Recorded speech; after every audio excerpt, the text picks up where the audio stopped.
मैं MS Balotia, managing director Balotia academy Bahal. मैं आज इंडियन आर्मी के फिजिकल के बारे में कुछ बातें बताना चाहता हूँ। फिजिकल का इंडियन आर्मी के अंदर बहुत महत्ता है। जिस बच्चे का अच्छा फिजिकल नहीं है वो बच्चा ओवरऑल मेरिट में आना उसके लिए मुश्किल हो जाएगा। जैसे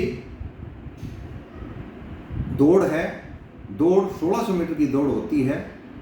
जो हमारा स्टेडियम है उनमें 4 राउंड लगाने पड़ते हैं। अब 1600 मीटर दौड़ के लिए आप एक्सीलेंट में आते हैं जिसका टाइम गवर्नमेंट का 5:30 है, 5 मिनट 30 सेकेंड। 5 मिनट 30 सेकेंड में आप आते हैं तो आपको 60 मार्क्स मिलते हैं। आप इसके बियॉन्ड जाते हैं तो आपके 48 नंबर मिलेंगे और वो ओनली 545 तक ही अलाउड है।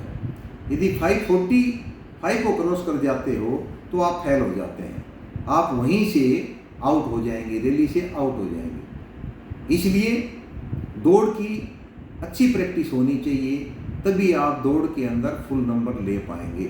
और दौड़ की प्रैक्टिस बहुत शॉर्ट पीरियड में नहीं होती है तो आदमी सोचे कि भाई 10-15 दिन के अंदर हम प्रैक्टिस कर लेंगे, नहीं। इसके लिए मिनिमम 3 मंथ की कंटिन्यू प्रैक्टिस हो तभी ही आप पूरे नंबर ले पाएंगे। और 3 मंथ में भी मॉर्निंग इवनिंग दोनों टाइम आप प्रैक्टिस करेंगे तभी ही नंबर ले पाएंगे। इसी तरह बीम है, बीम के अंदर आप 10 बीम लगाएंगे तो पूरे नंबर प्राप्त करेंगे। पूरे नंबर होते हैं 40।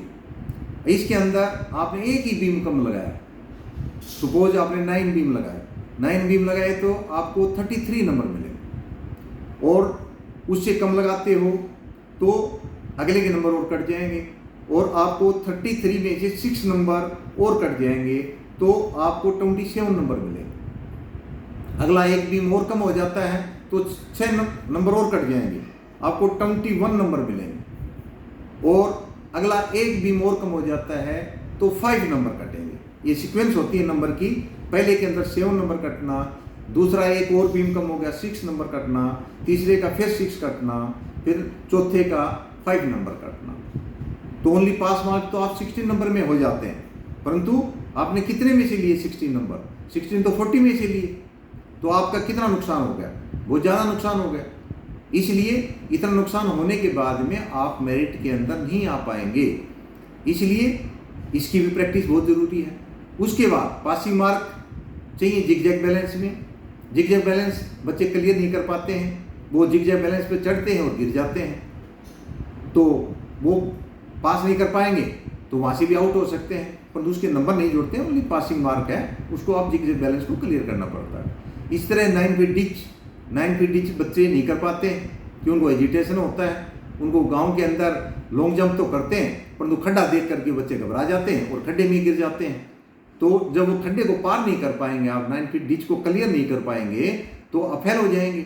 आपने दौड़ बड़ी अच्छी लगाई, बीम बहुत अच्छे लगाए, जिगजैग बैलेंस भी कर लिया, पर 9 फीट डिच में रह गए, तभी आउट हो गए आप रैली से, तो रिक्रूटमेंट प्रोसीजर से आप आउट हो जाएंगे।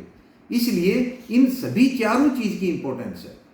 ये जो नंबर वाला जो प्रोसेस है ओनली जीडी के लिए होता है कि जो नंबर जो है और में ओनली पास मार्क है। जैसे कलर के लिए है, टेक्निकल के लिए है, नर्सिंग असिस्टेंट के लिए है, ओनली पास मार्क चाहिए। उसमें थोड़ा सा नीचे भी फिजिकल चल सकता है, परंतु जीडी के अंदर तो अच्छी परफॉर्मेंस आपको देनी ही पड़ेगी। और अच्छी परफॉर्मेंस प्रैक्टिस पर डिपेंड करेगी, आप कितनी डेडिकेशन के साथ प्रैक्टिस करते हैं। मैं देख रहा हूँ बच्चे आते हैं और मेहनत नहीं कर रहे हैं, उनको पूछा जाता है कि भाई आप प्रैक्टिस कर रहे हो? बोला जी अभी टाइम है, परंतु टाइम निकल जाएगा, बहुत शॉर्ट पीरियड में आप परफॉर्मेंस अपनी नहीं दिखा पाएंगे। अभी जरूरत है, उनको दिन रात मेहनत करेंगे तभी ही वो अपनी परफॉर्मेंस अच्छी ला पाएंगे। अदरवाइज आपकी इसमें परफॉर्मेंस अच्छी नहीं आएगी तो आपका पास होना व्यर्थ चला जाएगा। क्योंकि साल में एक ही बारी भर्ती होती है और आपका चांस मिस हो गया तो आप 1 साल डिले हो जाएंगे। हो सकता है आपकी उम्र ही लास्ट होगी तो आप इंडियन आर्मी के प्रोसीजर से आउट हो जाएंगे और इस लेवल की नौकरी बाहर मिलना आपके लिए मुश्किल हो जाएगी। इसलिए मैं ये कहना चाहूँगा कि फिजिकल के लिए दिन रात प्रैक्टिस करें। और किसी को हमारे से यदि हेल्प चाहिए तो हमारे यहाँ आर्मी के फिजिकल के बैच चल रहे हैं, उसको ज्वाइन कर सकते हैं। वो हमारे इसके अंदर हमारा नंबर दिया हुआ है, इससे कंसल्ट करें और एकेडमी को ज्वाइन करें। आपको 100% सफलता मिलेगी और वो भी एक्सीलेंट के साथ सफलता मिलेगी। जय हिंद, जय भारत।